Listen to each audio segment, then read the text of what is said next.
And then I might even just give a little bit of time for people to file in. Let's see.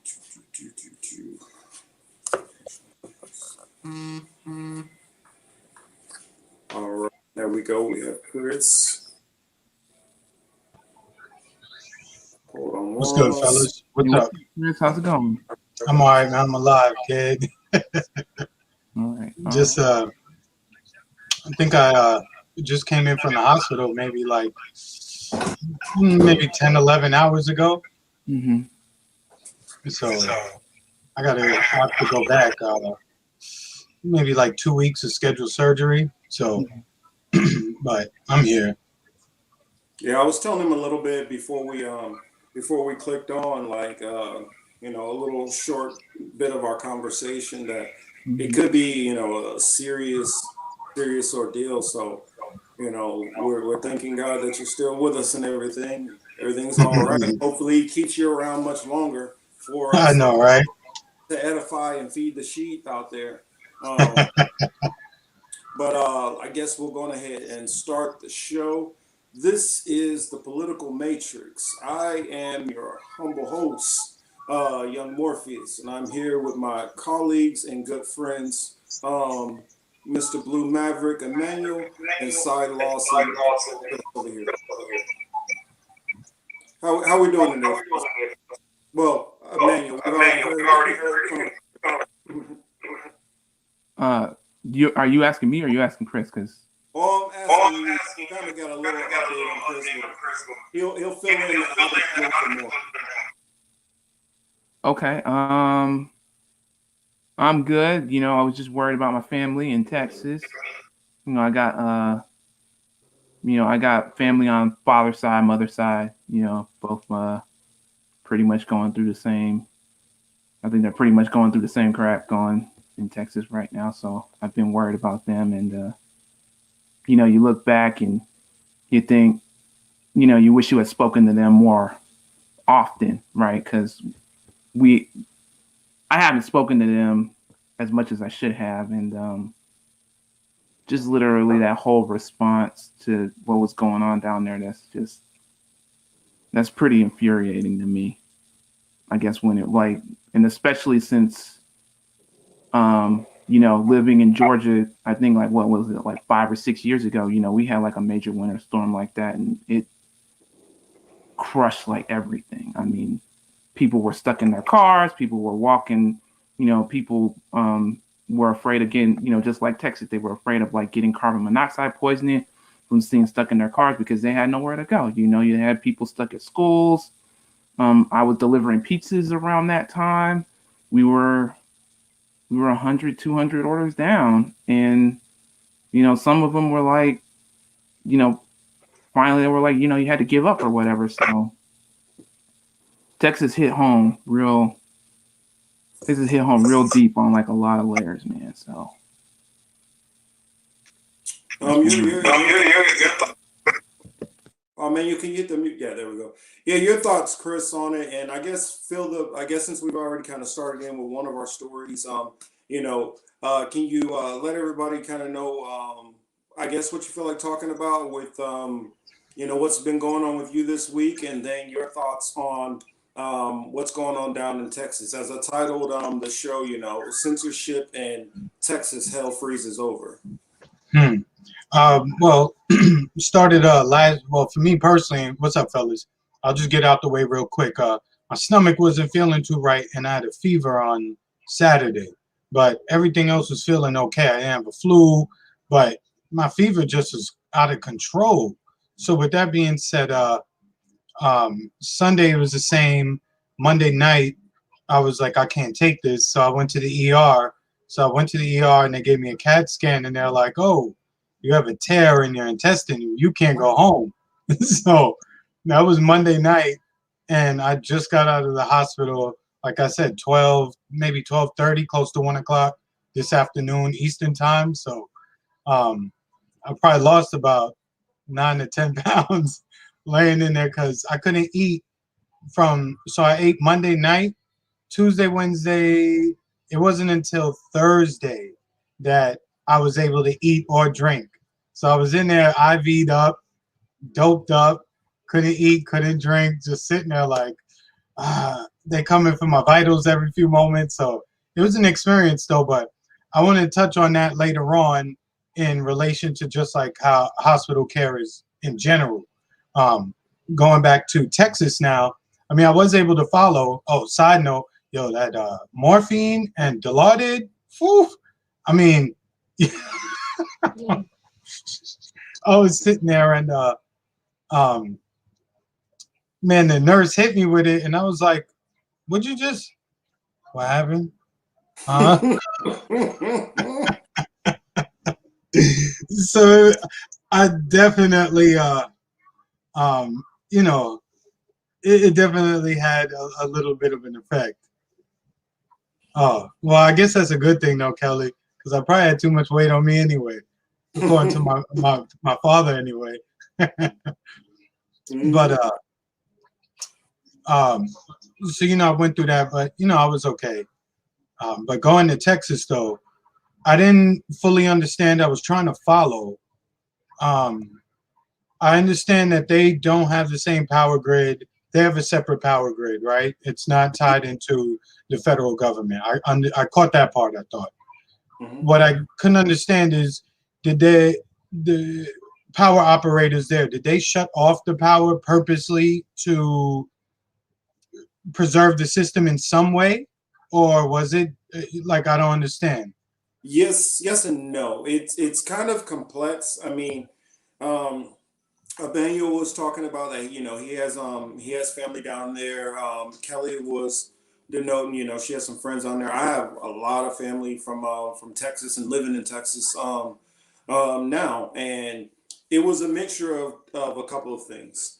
A lot of their pipes, because they're not of grade A standard, they started to freeze up and crack, and because they haven't done a lot of maintenance on these things, because they feel like, oh well, it's Texas, it's always going to be really warm, we don't have to worry about stuff like that. Well, now you do have to worry about it, and when you didn't worry about it, now you're suffering. So a lot of the pipes froze up.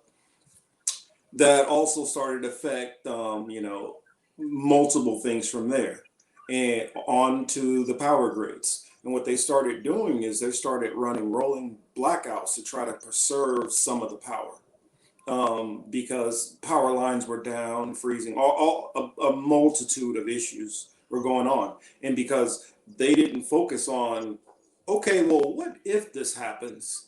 Now they're dealing with the what if. Um, I literally I tweeted out a story earlier that a whole house burned all the way to the ground, fire department there and everything, because they didn't have water to fight the fire. And these are some of the things which happen. I see a comment there. You know, Kelly says here, the benefits of having 90% of your own power grid privately owned, and that's exactly correct. Because a lot of these states like Texas and Mississippi and West Virginia, because they run a lot of these, well, and Florida too. When I was in Jacksonville, our power was through JEA, Jacksonville Electrical, blah blah blah, whatever. Anyway, that was a privately owned company. And when you're privately owned, there's a lot of things which are allowed to be handled on your own end without government overseeing until there is a problem. And, only times where the government really does get involved in some of this stuff is if there are complaints about monopolies, but they don't get into, well, let's test your grid. Are you keeping to this standard?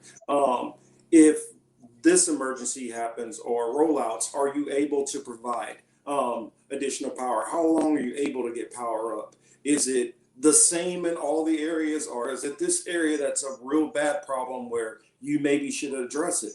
None of these things are focused on from a federal level. And so it's allowed to be handled a lot of times within counties and smaller municipalities. And that's where a lot of these problems come in my opinion. Um, your thoughts, Emmanuel?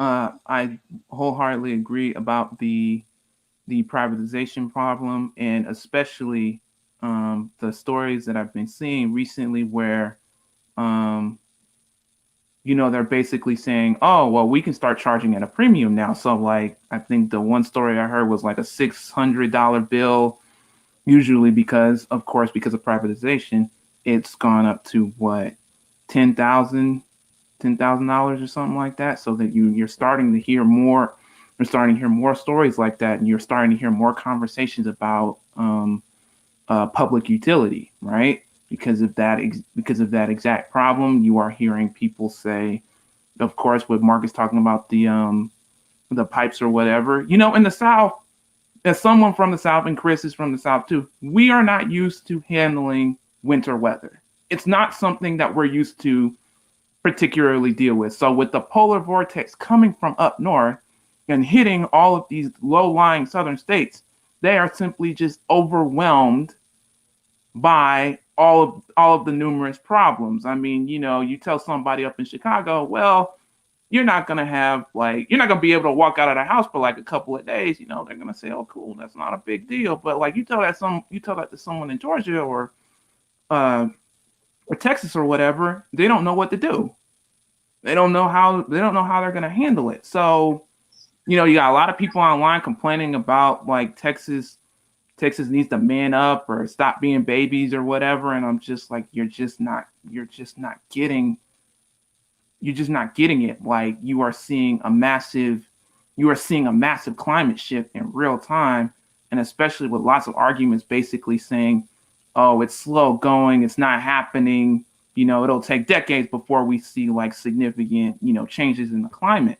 So it's just a mess. It's a mess. It's a mess politically. It's a mess on the municipal level. I mean, it's just how it was handled from the start. It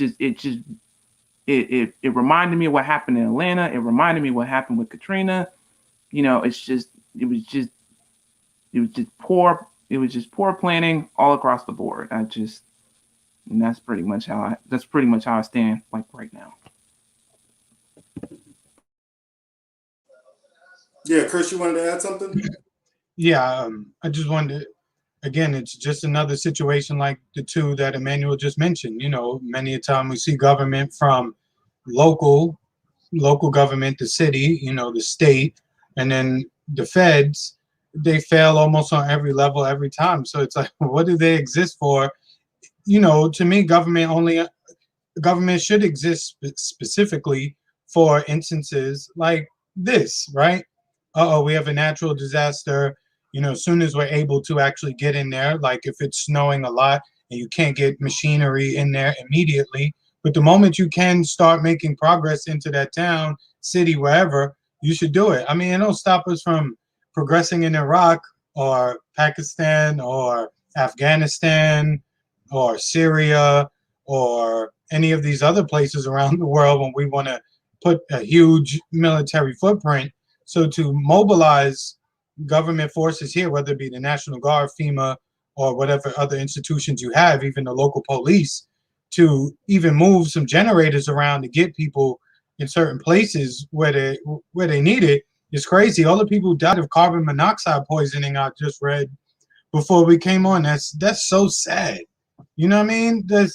You're just trying to keep warm and you fell asleep. The one story I read, the lady was in the car charging her car, talking to her friend, and she fell asleep like that. I mean, should to keep the window open and all that? Yeah, but at the same time, we got to also keep in mind that, it was probably 8 or 9 degrees outside.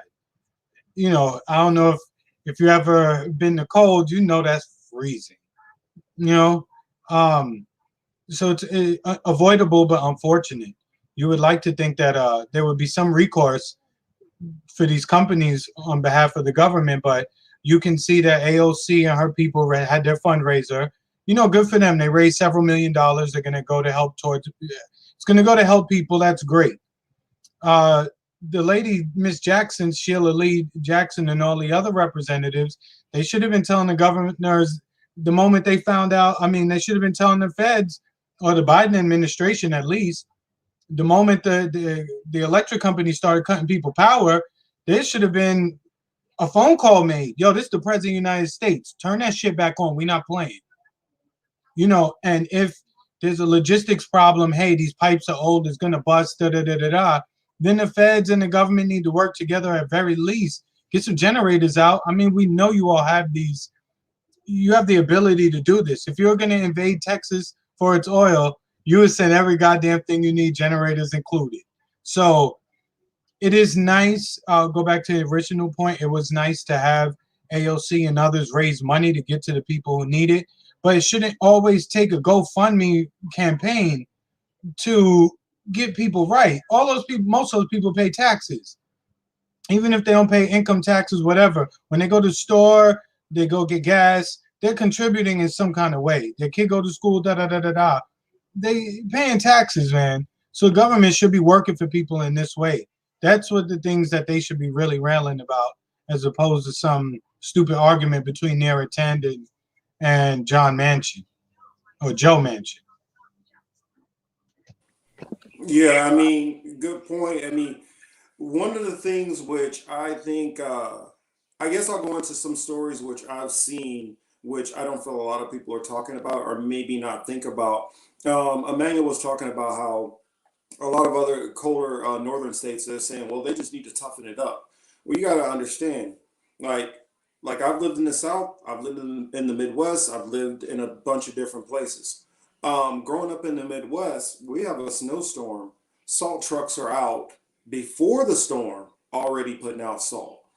During it putting out salt, you normally stay in your house a couple of hours. Most of the main streets are being cleared right off, and if you can make it out of your side streets, you're back on the road and back to normal for the most part. Now some other areas you might have hills and stuff where it's a little icier, and maybe somebody in the neighborhood has a truck with a sled on the front, and he'll clear the roads and stuff like that, and pay everybody in the neighborhood to get together, put together a couple thousand for him to do that.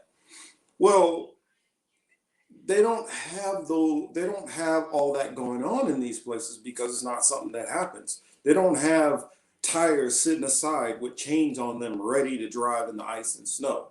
And another thing which isn't factored in, if you didn't grow up driving around in this stuff, and say you are the emergency response, you're the fire department EMT, and you can't drive in ice and you wreck the truck, how do you get over to actually help people? Some of those stories are going on because they're having difficulty. Say, for instance, you don't wreck, but you just can't get through an area because there are a bunch of wrecks now.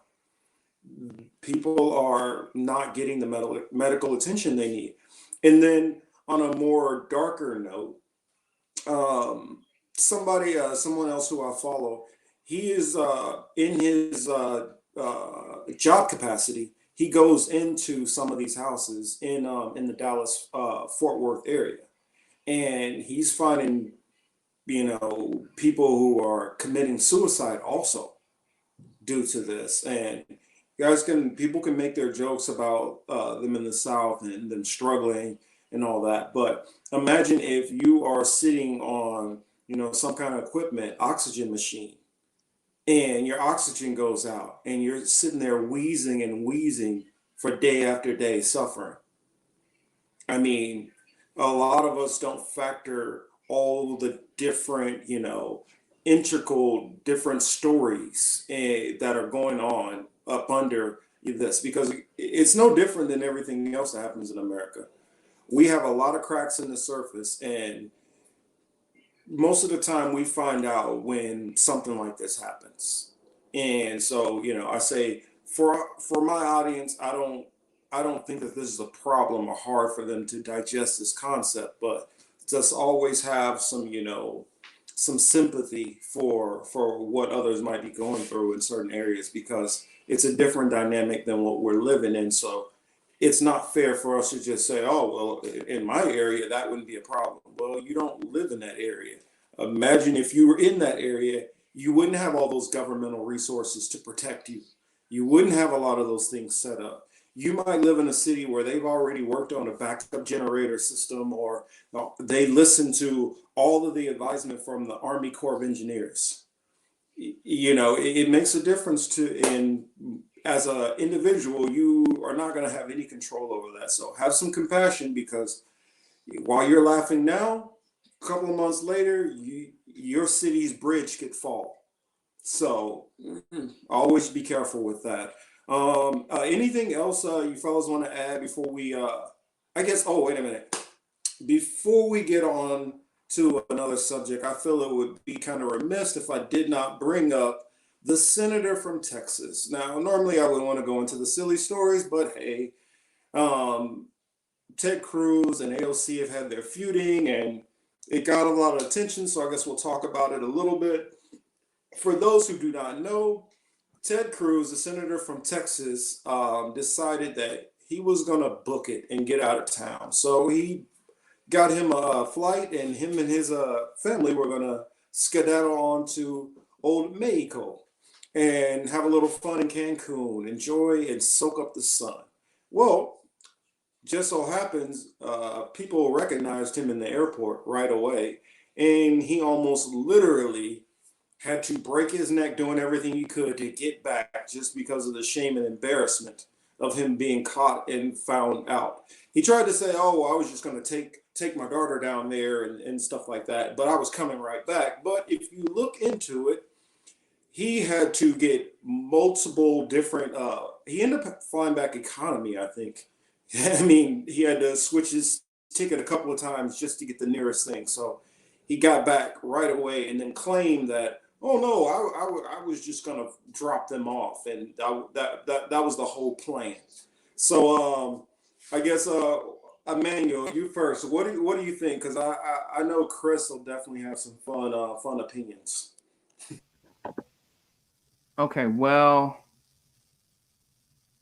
I heard that it evolved from I was just taking the kids down there to, well, the kids, they were bugging me or whatever. They were like, they want to go to Mexico, and I said, well, okay, sure, let's do, well, okay, sure, let's do that.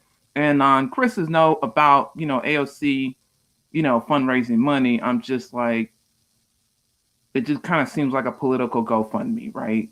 And even the GoFundMe CEO was just like, yo, America needs to like stop using America needs to stop using us as like their last gasp between the emergency room and the morgue, right? Even the CEO had to put like the editorial in like the newspaper and say, this isn't right, America needs to do better. So personally, I appreciate that AOC did it. I appreciate the little feud and the little obfuscation or whatever. I personally thought AOC was down there because it just distracted from what was going on in our own state. Because Ron Kim's been all over everything, everywhere. I just saw him on the other Chris's channel just the other day, and he's gaining some traction, getting some views, right? So, like, I respect the fact that she cared enough to come down there, but it felt a little bit like, there's some heat up there, coming down here, let it till it cools off, get some brownie points. So, as a whole, I think if you look at Texas and how all of that went down, there's a tweet that summed it up pretty well. America is a country that's built for war. It is not built to handle natural disasters. It is not built to handle the suffering of others. It is not built to maintain infrastructure. It is built basically to carry out acts of war. It is no wonder that literally, I think it was within the same week, right? And this is wandering off topic just for a minute, but people are saying, why isn't there any money? Why isn't there any relief? Why isn't there any help? But Raytheon got like millions of dollars from Biden, right? Almost immediately, right? Almost immediately. So, I love Ted Cruz's story. It was funny. I laughed. I cried. It became a little bit a part of me, but I mean, it just kind of felt a little bit like a distraction in I'm not gonna lie, him trying to blame it on his daughters while the protesters were screaming outside, resign, resign, resign. I got a little joy from that, I'm not gonna lie, but ultimately I felt the majority of it was just the distraction, which we all have to be honestly aware of. So it's really my take on it. But yeah, the irony is they were getting on Ted Cruz, and I don't live in Texas. He's not my dude. I don't care for him. I don't really think he's slimy, like the rest of them. So it's not a fan or not a fan of type of issue. One, what did they want him to do when he got there by leaving? I get it. He could have made some extra phone calls I mean, really, that's the local people and that's the state government. I guess it would be nice to have your federal representative there as well. But his other dirty secret, weren't they all on vacation? So the way that they're spinning it is as if like it snowed in an area where it doesn't normally snow and it hit temperatures that it usually doesn't get. And they were struggling as a result of it. And they painted it as if Ted Cruz brought the storm and he cut off everybody's power. It was just, again, very disingenuous. And this is not a defense of that guy because if you're going to play the game of politics, you got to play the game of politics. You should have kept your ass in your home state. You understand? You being in Mexico is not really a good look for you. But I get it. I know, I see you, Kelly. But I get it. You know what I mean? He wanted to go someplace warm. And he went. But this should really fall on the governor and the mayors of those specific towns for not. I mean, again, this is a weather event. This is not, it's like a hurricane here in Florida. You don't just wake up on a Monday and just all of a sudden, oh shit, the hurricane's here. No, you have time to prepare for that. He had probably a day or two. He could have reached out to Oklahoma even and said, hey, if you guys got any extra plows, hey, just start, cross the border, start plowing some of our streets along near the interstate. Because I did see that one video. One side of the road was plowed, cleared. And the other side, which was Texas, or maybe it was Arkansas, not Oklahoma. I can't remember. But whichever state it was. One side was good. The other side, which was the Texas side, was completely filled with snow. But for the local people there in government, they should have said, damn, yo, we got this storm coming. Maybe we should tell them whenever they done with their street, if they could come, take care of some of ours. Obviously, we're going to pay for it or let us rent the trucks or materials we need. But they didn't even seem to do that. So everyone was asleep at the wheel here, as usual. So I think I saw Kelly say, what's the point in paying taxes? It's a very good question. Because if it's going to take a GoFundMe campaign from a congressman, hundreds of miles away, or a congressperson hundreds of miles away, what is the point of having a local government? We may as well just keep that money. And when we do need something, we just put out a message on various social medias. Hey, we have a local emergency. Please send us something. I bet you at least if we did it that way, some of these problems would be dealt with proactively instead of reactively.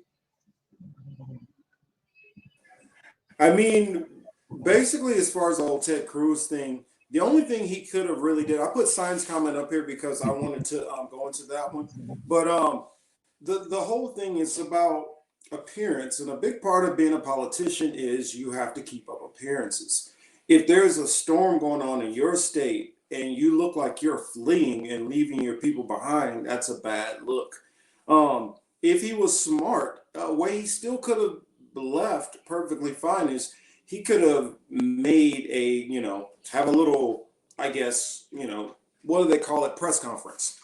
And in that press conference say, hey, I have done everything I can. I'm calling out to this state and that state. But I feel like I need to protect my family right now. So we're going to leave and try to go to a warmer place. If he put that announcement out ahead of time, then people would feel like, well, I can't fault him. If I had the means, I would get my kids out of here too. But this will be the reason why Ted Cruz is going to lose, because next election, I don't care who he runs against, oh boy's going to lose, because if you can't figure out things like this, you're set up for the slaughter, to get taken out. Oh yeah, I see Jalen's in the house. Hello Jalen, thanks for joining us. Signs comment says, remember when W broke down to give 10 million to tsunami relief? Michael Schumacher, 15 million personal funds. Bush spent 51 million on reinauguration. Yes, Right. I do remember that. And that goes hand in hand with what went on with Mayor Ray Nagin and all of those people who were involved with the whole thing with Katrina. That's it, and this is a pattern that we're seeing over and over. It's kind of funny. Something Emmanuel said earlier. I'm gonna have to go back to this, and I'm probably gonna clip it out and use it for one of my other shows because it's so on point. He doesn't even know how on point it is for prophecy. And I definitely invite you all to come over to my new channel. I had to create a whole new one once I got a new phone and couldn't get the password, but it's Hebrew Apologetics with Marcus Cage, the whole thing out. Don't just stop on the Hebrew Apologetics one with Marcus Cage. Remember that. But yes, I'm going to take that comment, which you said, because you said America is built to be a war nation. It's not built to really take care of anybody. It's built to just defend, take, crush, kill, destroy. And it's so fitting that you would say that. But I guess let's go on to our next topic, censorship. There's so much that we could talk about with censorship, and I wanted to kind of dovetail more into this. I talked about it. I was on Franco's show, the Frank Analysis, and we were talking about it on there because this week Facebook has censored the whole nation of Australia. And before that, we already knew they already had some kind of soft censorship on China. We already know that North Korea is censored on Facebook.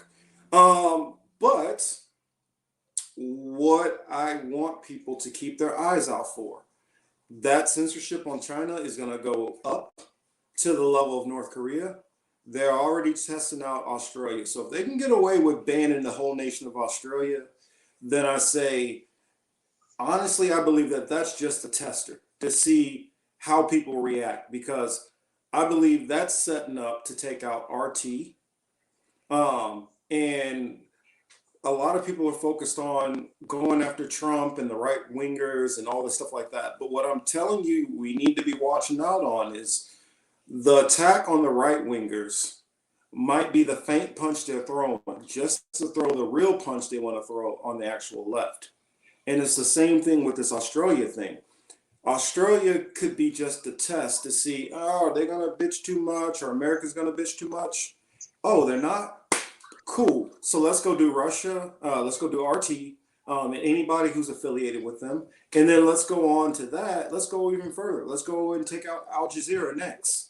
Well, they did that here already. They already got rid of Al Jazeera. I mean, I know Al Jazeera did close down. I think they shut down their English. Well, they shut down Al Jazeera English, the channel, but correct, yeah. But even then, they still have the overall Al Jazeera. Yeah, correct. But it wasn't easily accessible on most cable channels. You had to call in, add that you had to basically request that it be added to your package. Sticking with Australia, yeah, this is all in line too with all of their COVID policies too. They were arresting people months ago for posting information that was contrary to the coronavirus narrative that was going on around the world. There was a 7-month-old pregnant woman that they came to her. They caught her outside. They came to her house, I think, or they caught her outside. And they're like, "Ma'am, you posted something to get contrary to the government on this," and they arrested her ass. She was like, "I'll take it down." And they were like, "No, too bad." So you can see the tech companies are working in conjunction with the government 99% of the time to censor people. And now Australians government clearly did something that the company Facebook doesn't like, so then they threaten to say, oh well, we just won't give you access. So many people use that program, especially in a place Mm. like Australia.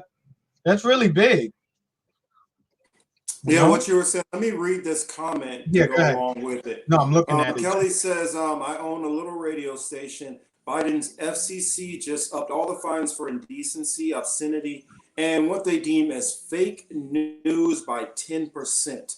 A $51,000 fine will now cost you 510,000. She says Joe is worse. And for all those people who are, oh, we got rid of Trump.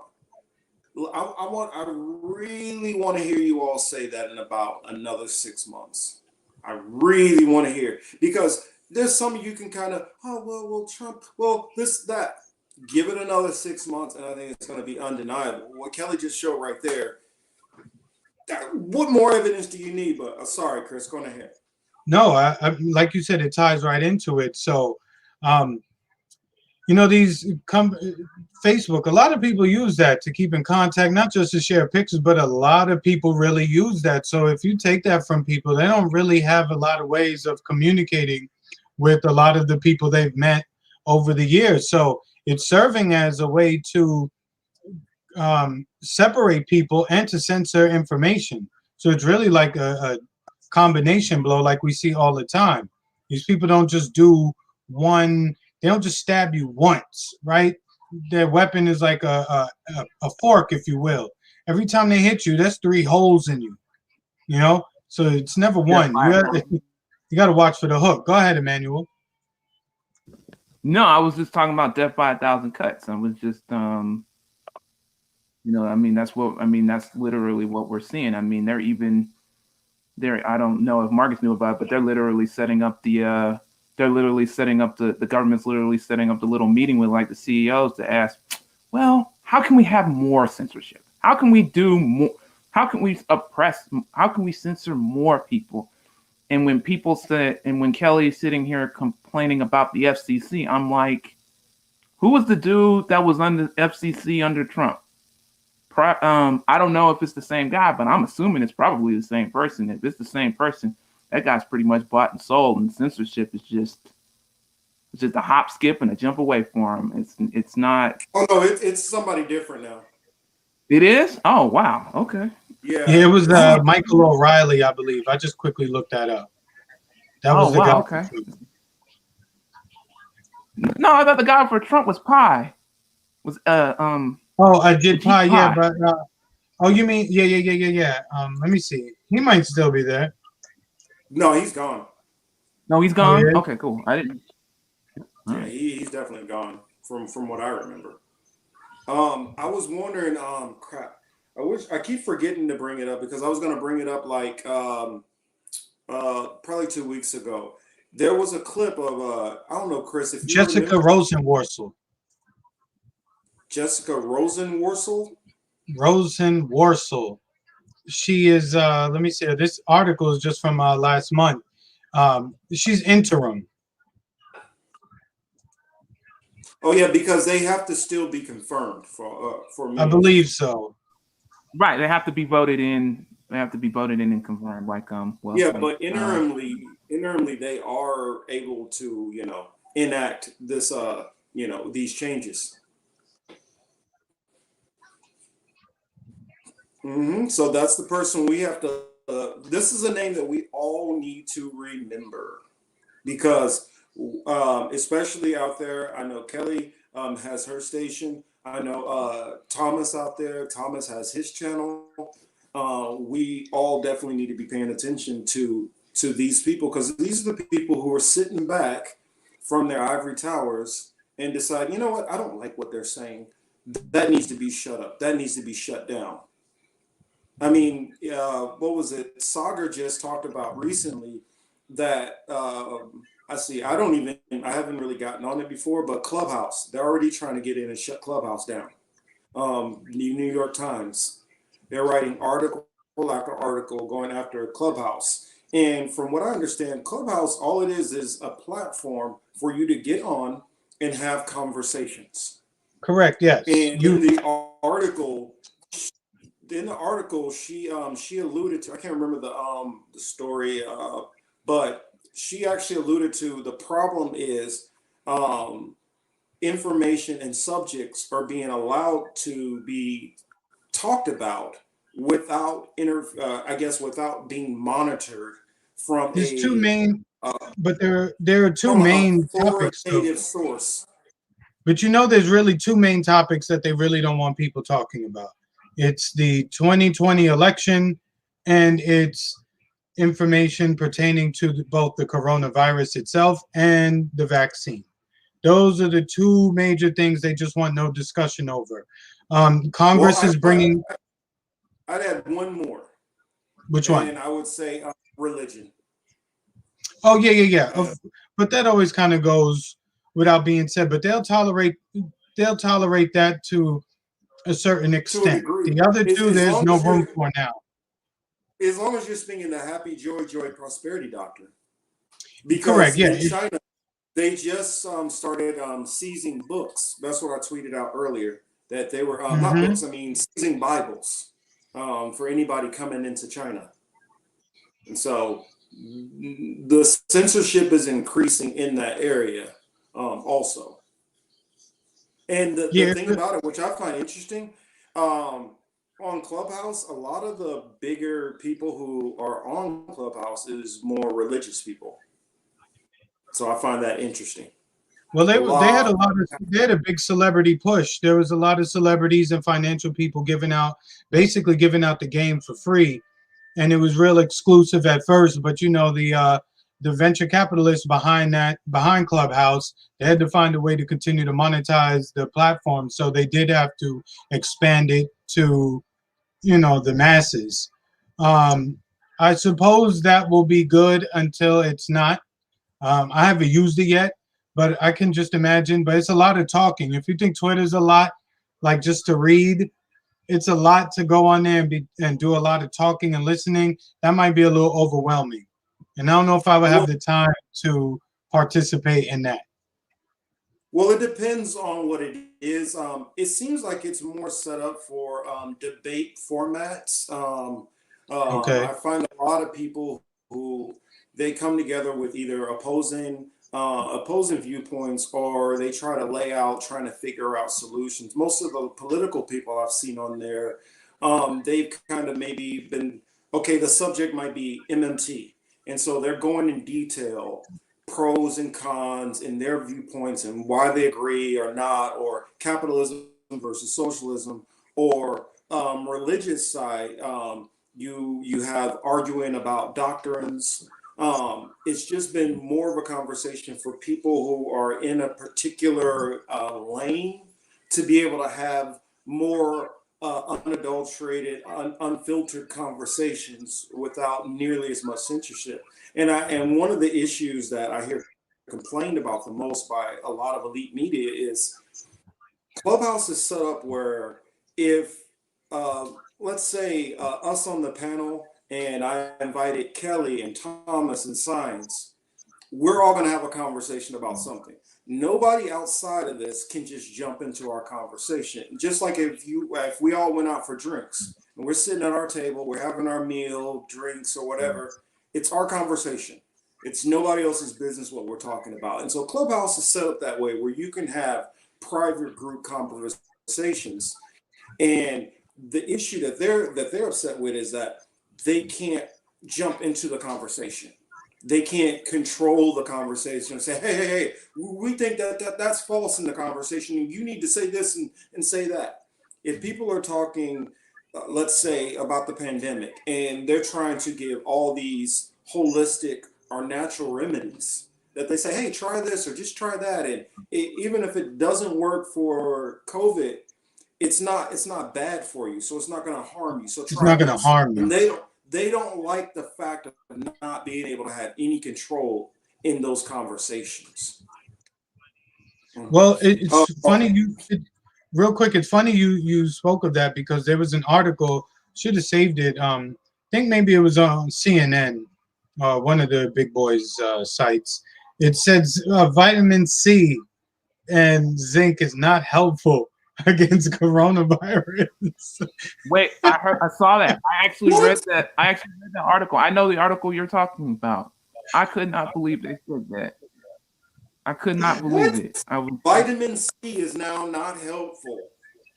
right. Insane. They said it's Which ineffective. every doctor, It's ineffective. And zinc is not helpful. every doctor I have probably talked to in my entire life has told me to get as much vitamin C as possible. Right.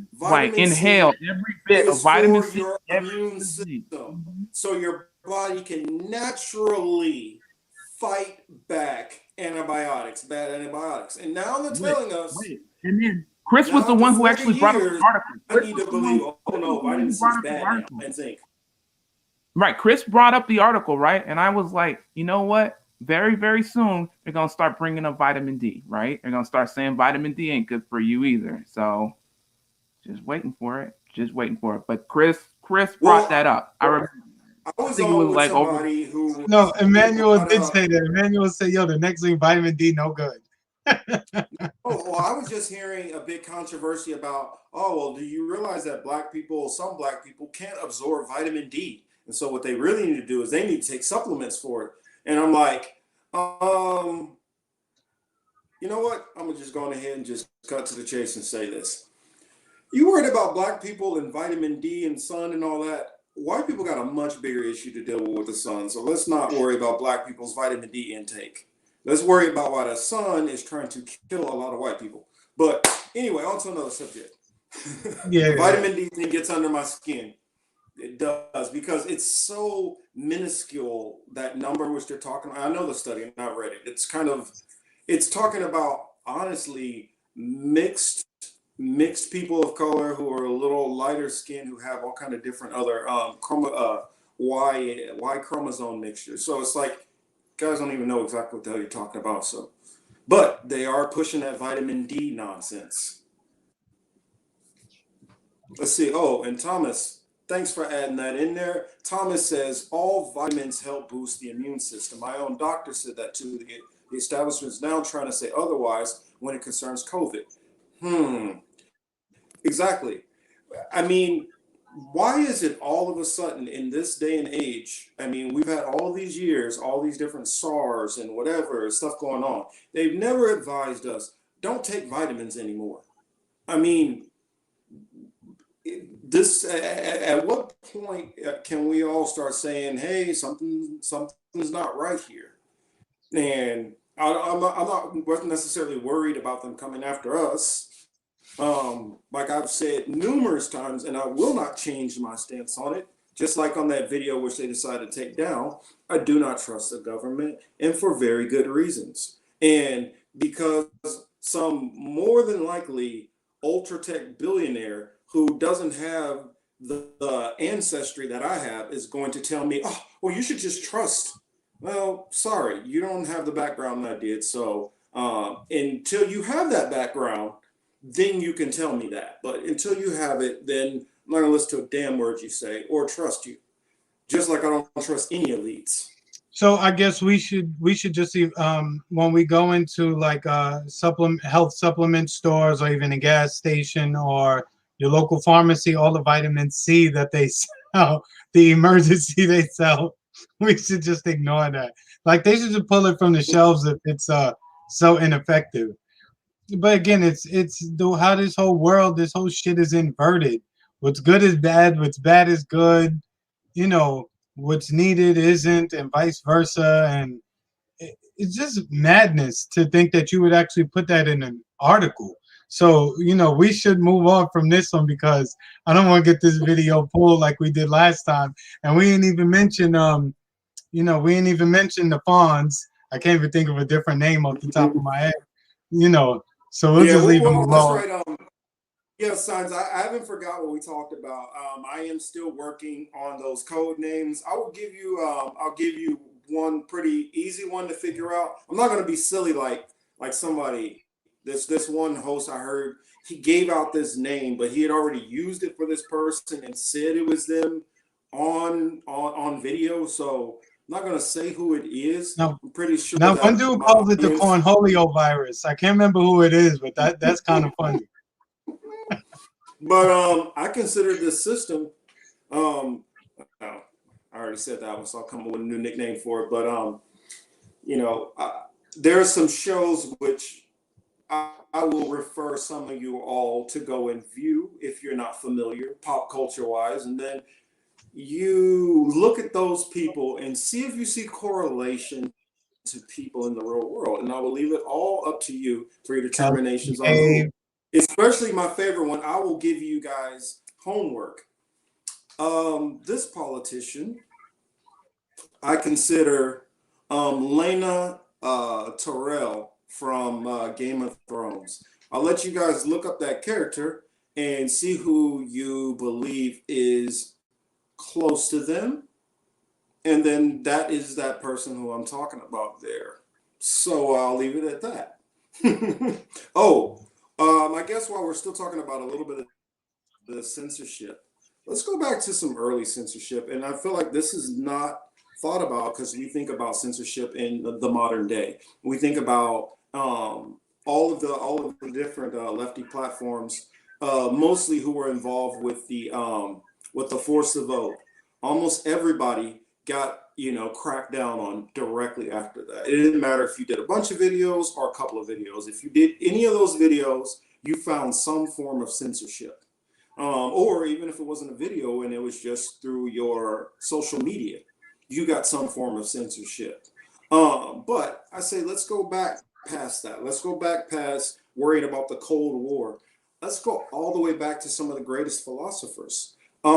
If you look up, Socrates or Plato or any of these gentlemen going all the way back, Schopenhauer, you can just go back and look how many of the, what history considers the greatest thinkers of, I guess we'll go modern classical history.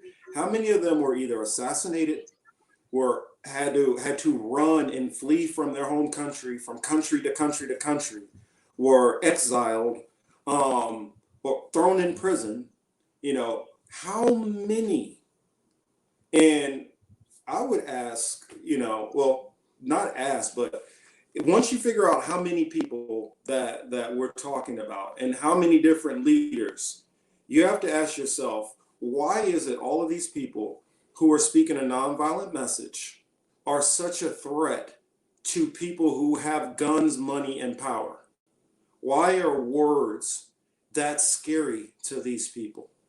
Emmanuel, what's your thoughts on certain leaders of that were trying to get out a message which were censored? I mean, I often think back to the civil rights leaders or the Black Panthers, or you can go back even further than that to the slave revolts. In my opinion, that's all a form of censorship also. So I mean, what's your thoughts, man? God, I can't remember what the movie's called, but I know you would know what the movie is. It's that movie about the Black Panthers that just recently came out, right? Mm-hmm. I'm just like, the Black Messiah. Right. There's always a strong correlation between Hollywood commercialization of people who were, people who met their end, tragically by, of course, the government and the money and power in Hollywood, because it's starting to become normalized. And then you're talking about the slave revolts. I don't know if there was ever really a movie about the Nat Turner Rebellion or anything like that. Right. Okay. Yeah, there right. was. Okay. What's his? I'm drawing a blank on the guy's name, but what was his name? I can't remember the director's name, but he ended up getting in trouble too for he had some kind of sexual assault issue back in college, and when 12 Years a Slave came out, that became the news as he was making his rounds, was what happened to him during college. But that movie was about Nat Turner too. So yeah, Right. we've been doing censorship for a long time. I mean, they burned the library, for God's sakes. You know what I'm saying? They've always been doing it. It's just that It's censoring the truth tellers. That's what it is. Like people who You know honestly, what? you would share honest take of like the censorship or how they were treated or whatever. It's just something seems to invariably happen to them. Some seem to get jammed up some way, or their future work seems to be their future work seems to be hindered in some way. So it just seems to, for me, it seems like the censorship seems to layer on itself. Like, oh, you got someone who's going to openly talk about what's going on, what happened in the past, right? Because of course they believe that the context of the past is, of course, is of course our future is of course shows mirrors of our future, right? Shows stuff that could happen in the future. So of course the powers that be say that you can't bring up the past because of course if you bring up the context, if you bring that up, well then you're bringing problems. So I'm a big fan of I'm a big huge fan of context, because if you get context accurately, it seems to you know just like the weirdest mess seems to happen to people who honestly bring up the past accurately, right? Not the flanderized, fictionalized version that everybody loves and gets everybody loves and gets on board with, but like the hard nitty gritty, it's all effed up type of deal, right? Those people seem to have a whole bunch of problems down the line. So it's just it never changes. It may change how it's done, but the censorship never changes. We'll see. It's kind of interesting, Kelly's comment. That's why I left it up. It says maybe humans are just dicks generally, which is why we don't tolerate nonviolent messengers. And I would say that's partially true. That's the whole problem with a lot of history and the way the world is perceived. well, that's why Everybody the perceives this, everybody is all homogenous the same. And like my understanding is, I guess I'll go a little biblical for a second, is the earth is given into the wicked. So the people who are running things, they're the ones who don't want nonviolent messengers. They're the ones who don't want to accept any version of criticism of themselves. I mean, you think back to nonviolent messengers, the most famous nonviolent messenger of all would be Christ. He was speaking a nonviolent message and he was murdered for it. And if you think about it, who was he murdered by? Who actually put the nails in him? That would be the Roman Empire. That same Roman Empire, which later on was the same people who were killing a lot of those same Socrates and all those people, and on and on and on and on. And if you go back to the revised Roman Empire under the Renaissance, granted, it wasn't the Roman Empire, but it was these nations of the Roman Empire which continued on with this massive censorship. the rulers, if there's going to be chaos, the rulers are going to be the one. They want to be the ones to actually to control that chaos or let it be chaos. They can't have your little peasant ass, ruffling feathers and doing too much. Right. Control. What is it? Control burn. Right. They don't want you. Right. They want to control. They don't want you to like burn the Well, whole forest. They just want you to burn like this. well, and Thomas says the establishment media always portrays minorities as conquered peoples who need protection from white establishment. They just don't want us to think we can fight and win economic liberations. I mean, we are conquered people, but we definitely do not need their damn protection or want it or want to hear their opinions on most stuff. In fact, we would prefer, instead of them trying to guess what we think about things or assume what we know or don't know, we prefer they just come and ask us. And I feel in that I'm speaking for all minorities, you know, Black, Native American, Latino, Islamic, whatever. I feel like I'm speaking for all of us that white people stop assuming, what we know or don't know. Like I watched a video the other day, and it was talking about that. What was it that the Klan was a Christian organization, a white Christian organization. It's like, I wonder how many of my black friends don't know this. Oh, probably all of them know that, you moron. Quit assuming that we don't know shit. That's all goes into when I say this is a white supremacist society. This society has been based off of the mindset and viewpoint of the Europeans basically since colonization of the Americas. This whole world has been viewed through this viewpoint. And it's time for people to start realizing that the same people who would rob, steal, and kill and take land from others probably aren't very fucking honest either. And maybe they've been lying about a whole lot of shit. Like I put out earlier today, somebody was sitting there, Chris sent me something from somebody on Twitter who was talking about how UK variant, oh, we need to shut everything down here in the US.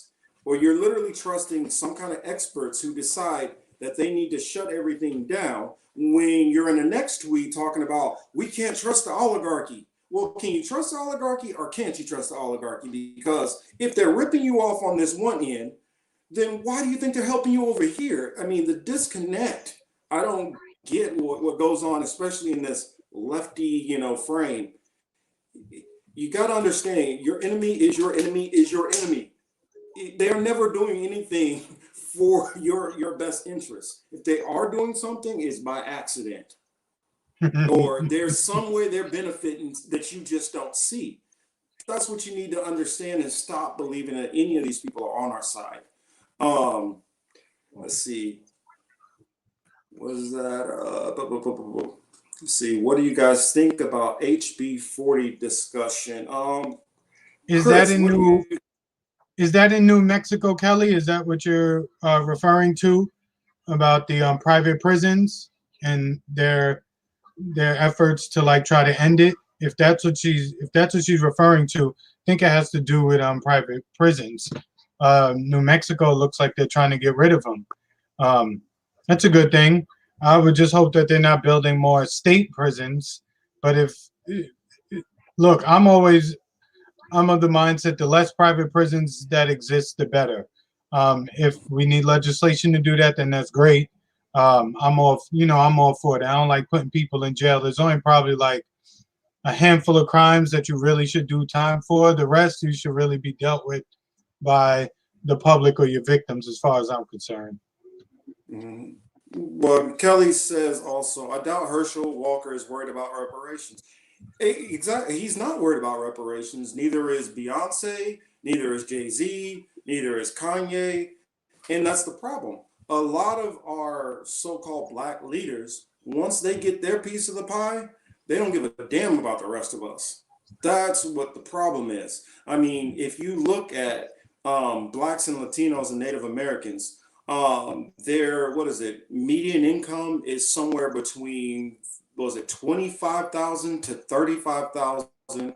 When you look at let's say Arab or Asian or white counterparts, it's normally at around 65 to 75,000 a year. So we are struggling a whole lot more than the rest of the American society as a whole. Yeah, there are going to be some of us who are doing better than others, and some of us who have really, really worked hard and fought our way into the middle class, but it's a whole lot of us who are left out in the damn cold. Just like I heard a discussion earlier where he was saying, you know what, I still want my 40 acres and a mule. And the guy said, well, what are you going to do with 40 acres? I'm in a studio apartment.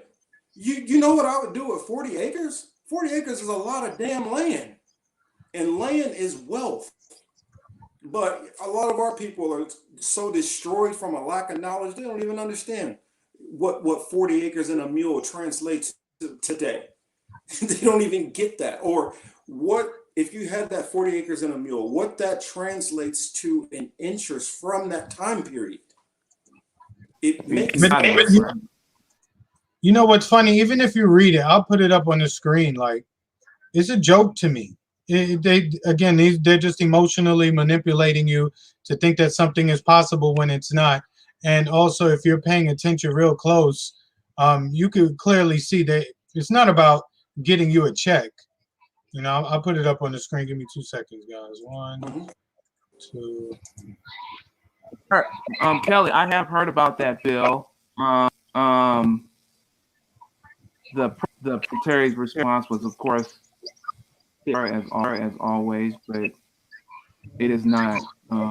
So, look how fun. Sorry, Emmanuel, but I just wanted to say this. Look, it says HR 40, Commission to Study and Develop Reparation Proposals for African Americans Act. Right? You need a commission in the 21st century to study and develop proposals. I mean, come on, man. Come on, here's the thing. Serious people have been doing this. Dr. Sandy Darity has already done an extensive study on this and already broken down how it can be done.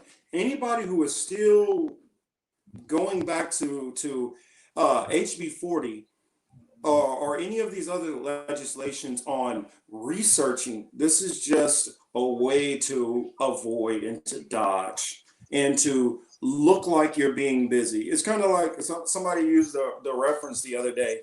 It's like that person you work with who's just pretending to be busy at work. That's what this is. This is pretending to be busy at work. This reminds me of like on the ship, we have watches, and a lot of times those watches get a little late, you're a little tired, and you start doing one of these things. And somebody walks up right behind you, and you sense that footstep right up there, and you're like, oh shit, I'm busted. And so what you do instead of admitting that you're busted is like, amen. Thank you, Father. Oh, hey, what's up, Commander? That's what you do. This is that. This is what that is. This is let's pretend there's something. Let me find an excuse. Oh, Herschel, Negroes nothing. Kelly, Herschel Walker's been on. He's a very conservative right wing personality now. His position is not new to me on a number of things. He's one of those. I don't even want to say that. He's one of them who just looks at his own people slightly differently. But no, go back to that Thomas, Oklahoma one, Marcus. Yeah, that's a good one too. But I wanted to put that up because that fits with what you were just saying. Oh, Herschel, yeah, Herschel was nice. Yeah, in South Dakota, nice. Herschel was awesome. In South Dakota, Governor Kristi Noem strikes down voter-approved legalized marijuana. She wants to build private prison system in South Dakota and needs more drug imprisoned people for her for-profit prisons. I saw that earlier this week too. Again, that's why you don't want it legalized. You want it to maintain some illegality so that you can continue locking people up for it and to fill those beds at those private prison companies who, with that move, kind of tells you that the owners and operators of the private prison companies are funding her in some kind of way, or friends of hers. So you already know they're greasing her pocket, because it's the only way you take that position. You don't take that position without being paid to take it. That's a very strong position. And Thomas adds on also, the largest minority in South Dakota are Native Americans, who have the highest prison rate in the state, much of which are drug offenses. Of course. And here's something I will add on to what Thomas was saying. Here's something a lot of people don't know. Across the entire nation, the highest the group of people that have the highest demographic of being in prison are Native Americans. They're the highest group. They're higher than Blacks and Latinos. But most people don't understand that, because maybe in the area they're in, they have a small percentage of Native Americans. But of that percentage, majority of them are being targeted. The same way, what you're getting with, and it's easier to target them because a lot of Native Americans have a community or they might have a tribal location, and all you do is you wait around right outside of the tribal region or community and harass them the same as you do in the inner cities to the blacks and Latinos. It's the same thing. It's just it's not talked about nearly as often. And I'm so thankful that Science brought that up because it needs to be brought out more and it needs to be addressed. That hey, they're attacking these three major groups of minorities in this country at the same rate, in the same fashion. Blacks, natives, and Latinos, if you look at the statistics, and even in jobs, they're at the bottom as far as pay scale, whether it doesn't matter if it's law, medicine, education, it doesn't matter. Even if they're making good money, they're still making below all their peers. And you have to start asking yourself, why? Why is it you can find in every avenue except for entertainment, minorities are at the bottom of everything? You cannot tell me that, oh yeah, it's just something that's within those people that's defective, that they just all are performing at a lower level than everybody. The only way you could believe that is you'd have to be a racist or a complete moron, in which kind of is the same thing. But you start tying those things together, you can't help but see the glaring flashing light that this is created by our government. And it has been designed to go this way. These private prisons, they're looking after throwing particular people in prison.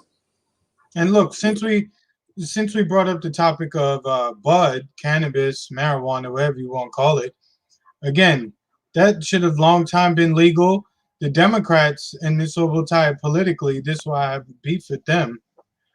You saw for years how your potential voters were being removed off the voter rolls just by the police's enforcement of the marijuana laws that are on the books. So with that being said, the states really need to go ahead and make this thing a legal thing and then tell the feds, you can't come in here looking for people doing business, legally in our state. Hopefully that would then get the feds to write a law to remove it from the schedule, what have you. But, in 21st century, you would think that AOC and the squad would be into that. But all they seem to be doing is interested in tweeting dumb shit. Like, oh, we need $2,000 check. Right. Who's the state that's working on decriminalizing and drugs right now? Right. No. God. I'm trying to blank about that. But that they're basically working on trying to decriminalize drugs or something like that. Wait, didn't Oregon just I think it was Oregon decriminalized all drugs, right? Yeah, I think it was. It's a chat. I'm leaving it open in the chat. If they can ask, that's fine. I'm blanking day it was, but yeah, Trump could have legalized it. Biden can legalize it. It won't happen because the alcoholic beverage and chemical companies don't want it to happen. Well, they don't want it to happen because they don't have a foothold into a big enough foothold into that market yet. You already saw like John Boehner, he got out and he's over that. He's over one of those. Well, not over, but he is. What do they call it? Lobbying for marijuana distributor. And as you see more and more lobbyists start to get involved in that, and you start to find out, oh, well, there's actually a bond between, say, Miller and Budweiser now with actual Bud. When that stuff starts happening, then you'll see it all perfectly fine. But as long as they can't control their competitor, nobody in the government's gonna let it go on a national level. No, and two, you gotta keep in mind that does pay. Just marijuana alone pays the salaries of several hundreds of thousands of corrections officers, lawyers, judges. I mean, it contributes in those cases, but so keeping it in its current status as a class A, class 1, whatever it's classified as, I can't remember, but as long as it's up there next to crack cocaine and nicotine and alcohol, like, what difference does it make? You know, you got to we need to, like, that needs to be forced. Like, that really needs to be legal, just for our own protection, and your people who use it. You know what I'm saying? Or who want to grow it, whatever. Let's see. We're getting. I guess I got one more story. I guess we could go on and on and on about this same topic, but I guess we'll get ready to wrap it up. I have one topic I wanted to end this. Oh, unless you gentlemen had something else you wanted to add first. No. No, we're good. I think we covered Okay. everything. This interesting story I just tweeted out. 95-year-old Nazi guard that was living in Tennessee, that was still receiving a stipend from the German government, is going to be, I believe he's going to be allowed to leave the country and go somewhere else to be able to pass away in peace without receiving any kind of judgment as far as being part of the Nazi regime. And so I wonder here, when it's all this talk and worried about, oh, we have to stop the Nazi rise and all that. Why is it that it's perfectly, everybody's kind of like, yeah, well, we don't really care, this old Nazi. The people who scream and so worried about anti-Semitism, it seems like they're more worried about talks of anti-Semitism than somebody that they believe is their actual enemy not being punished for alleged atrocities. I don't know. What's your thoughts on that one, Chris? You said say the last part again. That he's not going to be tried at all. And I'm just curious, like, these people are so in arms about anything that seems anti-Semitism, but you don't care about somebody who you believe that actually killed Jews. The disconnect is kind of confusing to me. You have the ability to get who you feel is the villain, and you're going to let him retire away and keep his nice pension, and then turn around and everybody scream and holler about, oh my God, this anti-Semitism is running us over. Okay, well, he can answer. That's fine. That's fine. Okay, no. You ready? Go. Okay. Well, I would guess it would probably start with the January 6th riot, and then the thoughts of extremism, and then I guess with the context, you know, the Nazis loved the way Americans kept down minorities. They just loved it. They literally everything about it, everything that the Nazis did.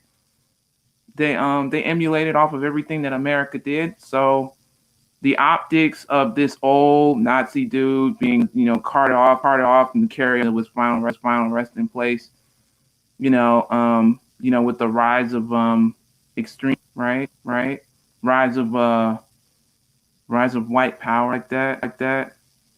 That's not surprising. I mean, America's trying to kind of quietly trying to tamp down the fact that white terrorism, white extremism, white supremacy is a problem.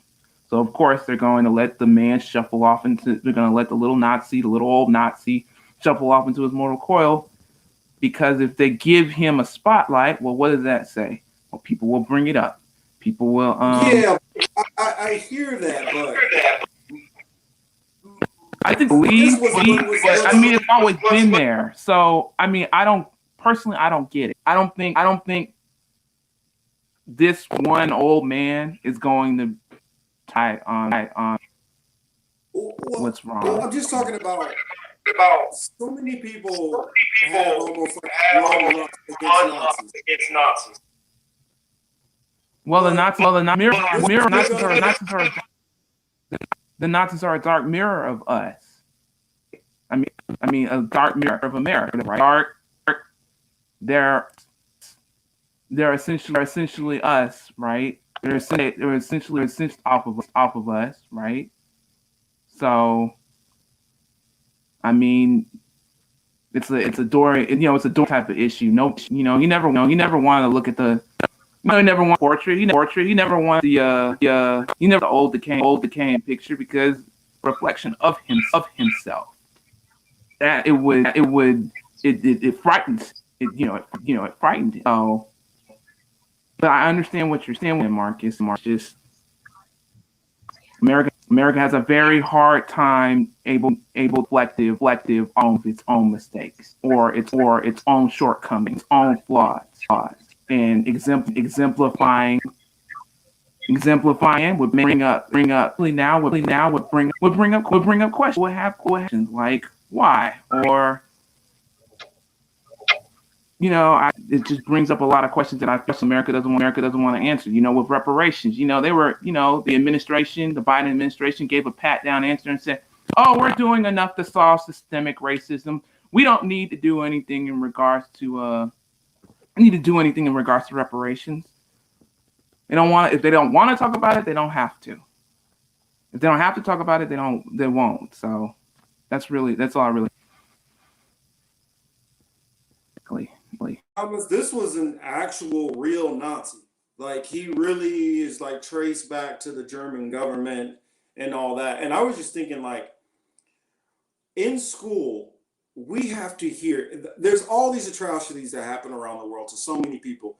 The Native Americans, we don't even get to hear truly how horrendous it was for them. We hear about Nazi Germany in school more than anything, not even close. That is what every school kid across the board, we all know one thing. We all know about the Holocaust. We might know nothing else about what happened to anybody else, but we all have to know the Holocaust and how evil they were. And these are the most evil people ever. But you're just going to say, all right, yeah, he can go free. Now you're going to let the most evil people you feel go free. But yet, anybody who says something that hurts your feelings, you guys get more bent out of shape than somebody you believed literally killed people. You're like, yeah, but he's an old murderer, though. I mean, those murders were old. We only gonna get upset about people who say stuff now. Let's just is that what we're doing here? I mean, what do you think, Chris?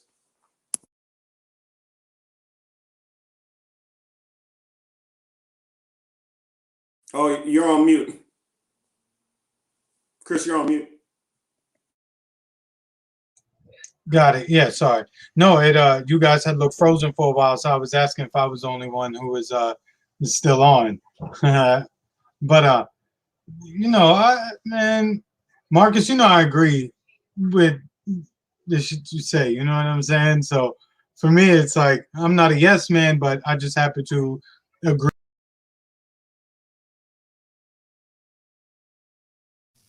I meant to ask you, Marcus.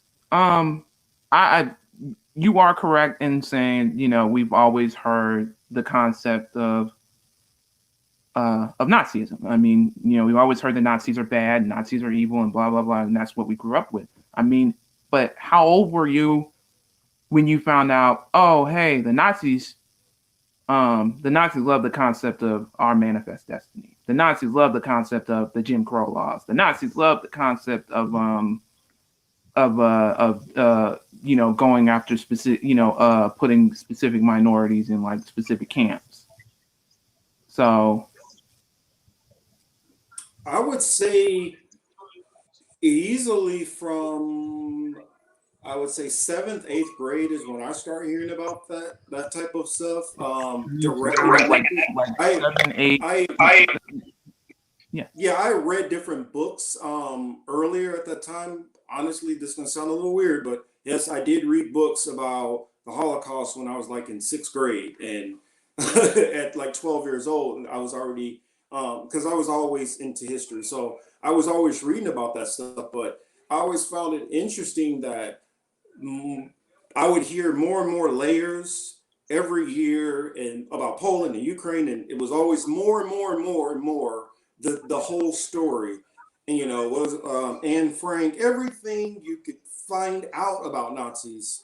I think I probably learned in school, but when we talk about King Leopold III, who killed 10 million Africans and destroyed them, was enslaving them, and all that, which wasn't that far in time right before it. Nothing about it. When we talk about the actual Native Americans and how they were killed by the Pilgrims, and then we celebrate Thanksgiving, nothing about those stories. I mean, there's so many stories we don't talk about that happen literally here. That we don't even talk about the shit that happens here, but we, for some reason, this part of history, we need to know this more than anything else.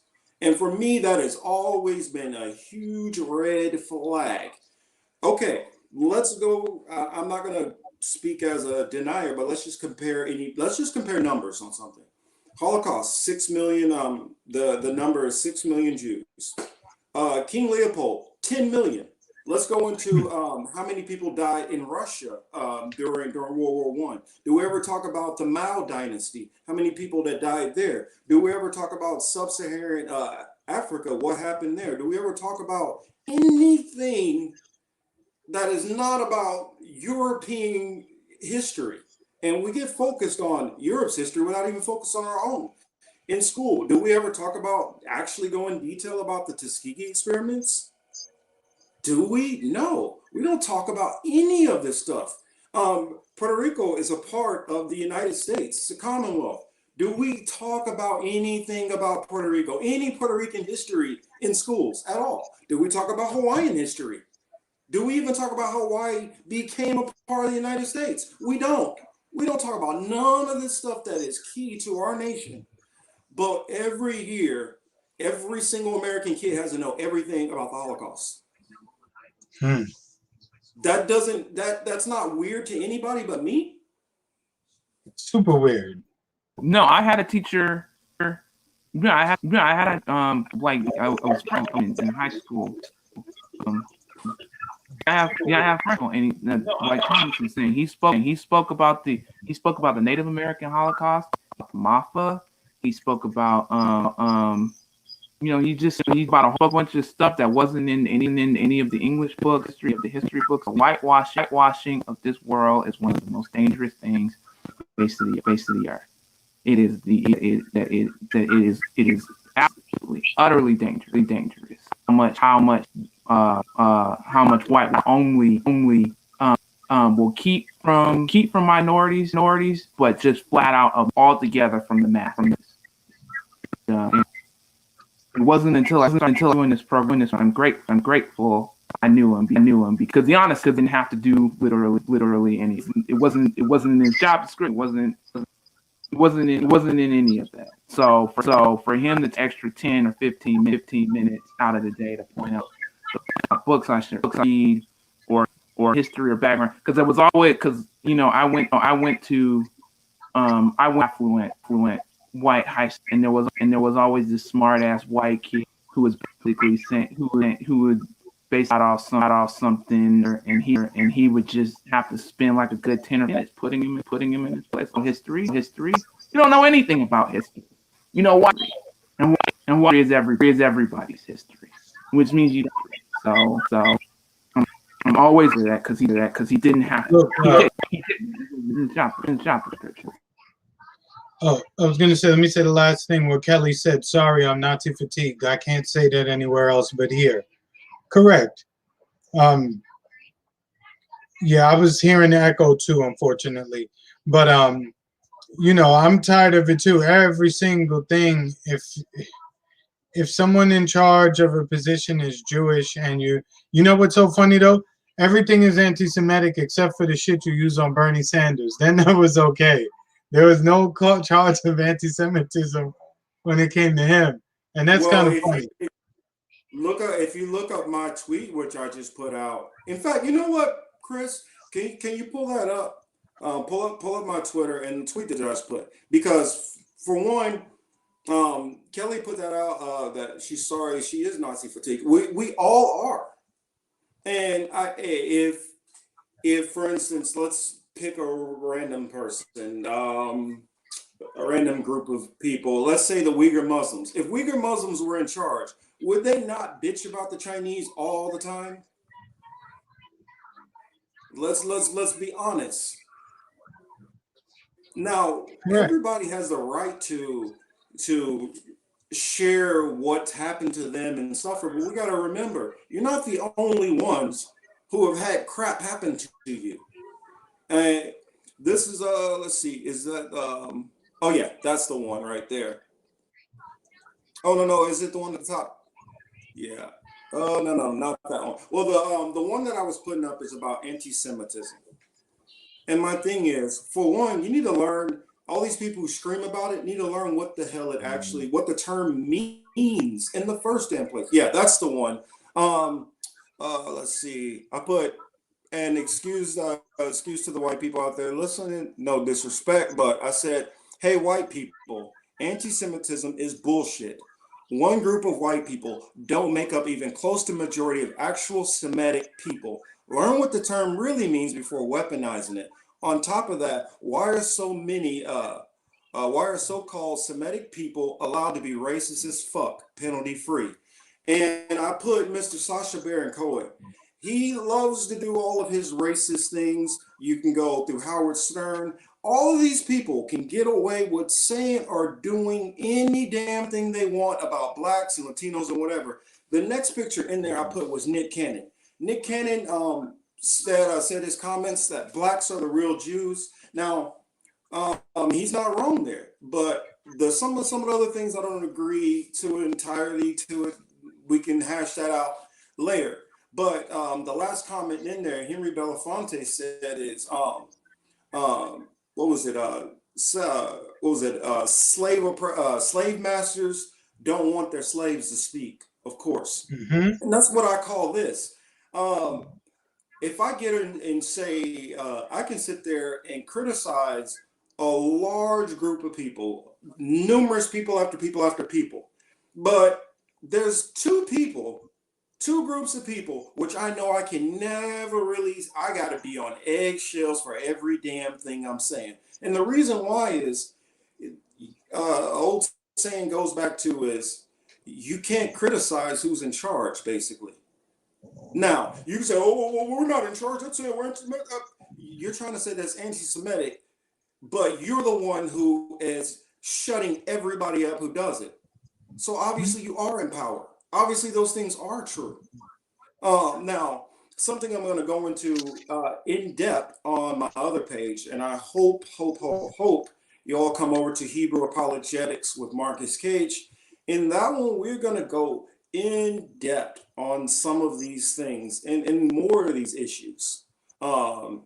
Let's see, what does Thomas had a quote here, a comment that says, you rarely hear in mainstream the Native American boarding school era, the Tuskegee experiment, the overthrow of Hawaiian kingdom, or race colonization in Africa. Only alternative sources tell all. And that's the point. It seems like the people who are in charge, because the people who are under them or are subjugated, because they want to complain, now you have a problem. Deal with the fucking complaint. Just handle it. You already have the wealth, you have the power, you have this, you have that. You have all that. and that's what this comes back to, what we were talking about, the censorship. The people who were in power, they don't even want to hear anybody even point out anything that they did wrong. Thomas said earlier before, they like to talk about, oh, what happened? The Hitler was so bad. To take away from all the bad, horrible shit that they've done and what they do. I mean, you want to compare Hitler to what the United States has done for the last, 200 years?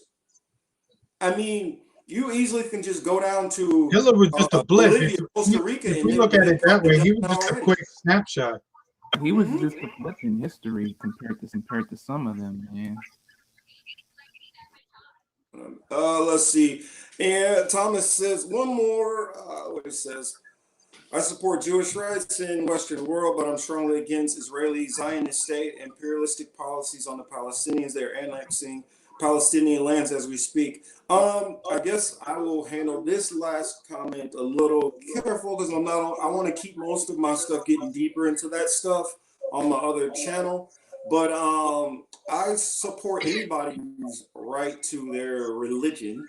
And I'm 150,000% against any Zionist or anybody that believes that we have to have a physical place. Because I look at it like this. I don't see anybody persecuting anybody any different than you would get anywhere. I see plenty of Jewish people who live in Germany till this day, and it's perfectly fine. Nobody's harming them. Plenty who live in the United States, plenty who live here, plenty who live there. There's only a handful of groups of people I can see that really need to find a place away from people who are oppressing them. And I would consider myself in that group of people who would actually need a homeland to get away from persecution, which me and my people are facing. Not the people who are screaming about Zionism. They don't need a damn place. We need a place. Yeah, that might get me in trouble, but I don't give a shit. Well said, kid. Let's see. Kelly said, I just read that Israel was going to have a bunch of vaccine expire, so they vaccinated Palestinians out of the goodness of their hearts. Yeah, goodness of their hearts, my ass. Another thing is, I tweeted out a clip on my other Twitter, the Hebrew Apologetics, about how they are stopping people from, well, you have to have showed that you've had a COVID test to enter in and to buy groceries in Israel. So I would look to see that start to spread around to more places.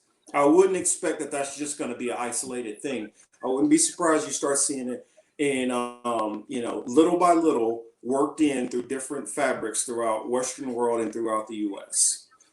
So look forward to them saying, hey, if you haven't had a COVID, you can't come in the store at all, mask or not.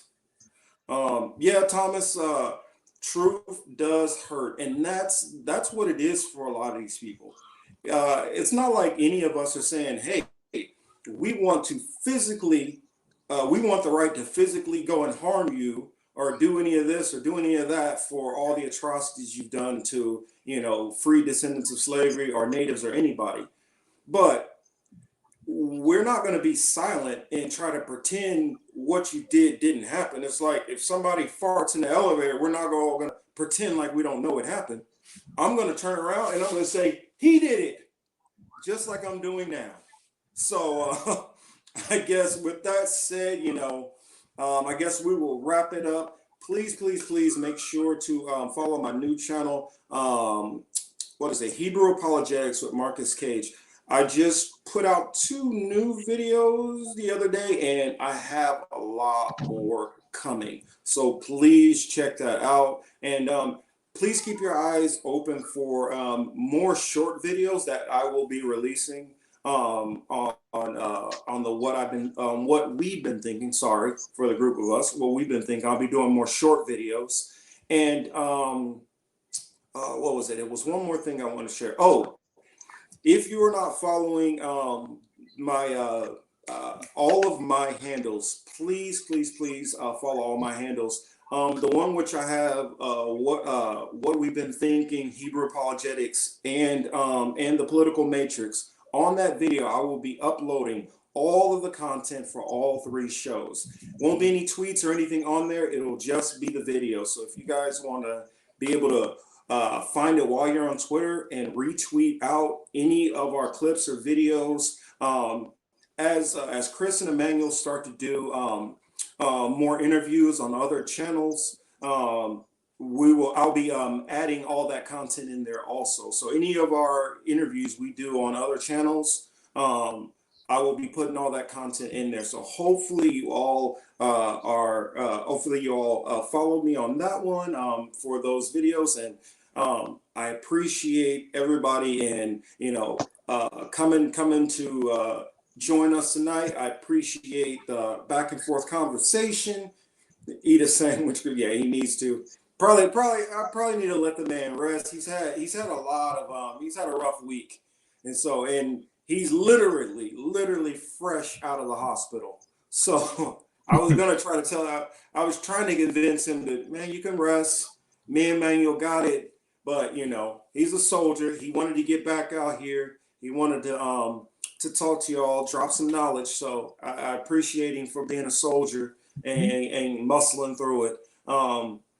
And thank you all for joining us again, especially Thomas. Thanks for putting in some of those extra tidbits, because I don't think people think about it nearly as much as they need to. Make sure to catch me tomorrow. I will be live streaming, whether it's just me or I don't know. A lot of times when it's just me, it does turn out to be a fun show because Brandon will hop on there and then we just start talking about random stuff. So whether it's just me, whether Emmanuel hops, I mean, not Emmanuel, sorry, Brandon hops in, or as far as I know, I think Harut and Sade will be back tomorrow. So please check us out there. And oh yeah, make sure to check out Frank Analysis. Definitely stay watching his videos if you're not, because I'm going to be doing more. I'm going to be appearing over there more, I'm pretty sure. I might just convince him into making it a regularly scheduled thing. So, definitely check us all out, all the places we are. And don't be afraid to be a truth teller out there. Truth is inconvenient for a lot of people, but oh well, it is what it is. You all have a good one and have a great weekend. All right, guys. Have a good night. Thanks, everybody. Yeah. Have a good night. Thank you, Sean.